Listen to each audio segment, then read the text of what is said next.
കേരളത്തിലെ പ്രധാനപ്പെട്ട പല സർക്കാർ കോളേജുകളിലും അധ്യാപകനായിട്ട് ജോലി നോക്കിയിട്ടുള്ള ആളാണ് ഞാൻ. പക്ഷെ അവിടെ നിന്നും കാണാത്തൊരു പ്രതിഭാസമാണ് ഇവിടെ.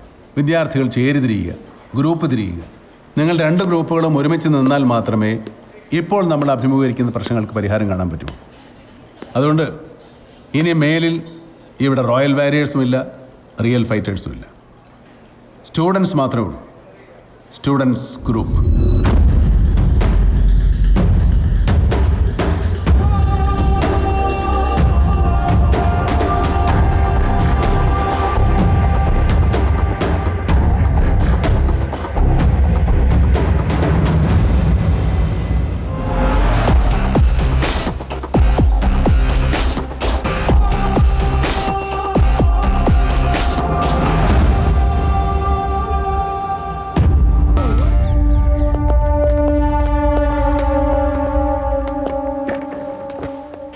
എന്തായി? മറ്റൊരു കേസായിരുന്നെങ്കിൽ പാർട്ടി ഓഫീസിലേക്ക് വിളിച്ചു വരുത്തി ഞാൻ അന്വേഷിച്ചേനെ. ഇതിപ്പോൾ എൻ്റെ മോളായി പോയില്ലേ. പ്രതികളെല്ലാം നിങ്ങളുടെ കൺമുമ്പിലുണ്ട്. 1-ാം പ്രതി റോഷൻ ചെറിയാനാണെന്നറിയാം. എന്നിട്ടും അറസ്റ്റ് ചെയ്യാൻ വൈകുന്നത് എന്താ? ക്യാമ്പസിൽ കയറി അറസ്റ്റ് ചെയ്യരുതെന്ന് നിങ്ങളുടെ സർക്കാരിന്റെ ഓർഡർ ഉള്ളതുകൊണ്ട് സസ്പെക്ട്സ് ആരും ക്യാമ്പസിന് വെളിയിൽ ഇറങ്ങുന്നില്ല. രാത്രി ഹോസ്റ്റലിലും പകല് കോളേജിലും.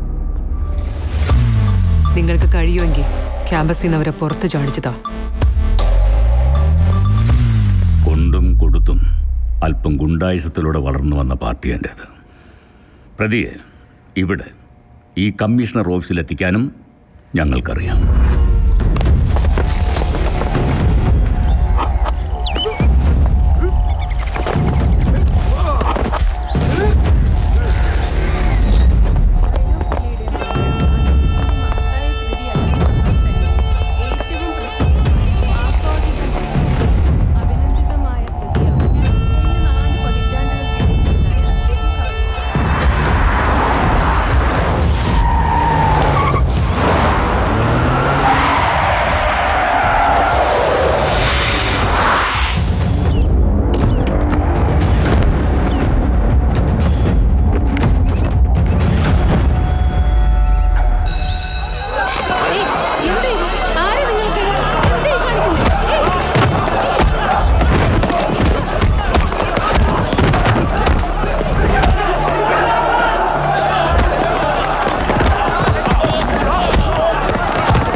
Good afternoon ACP Bhavani.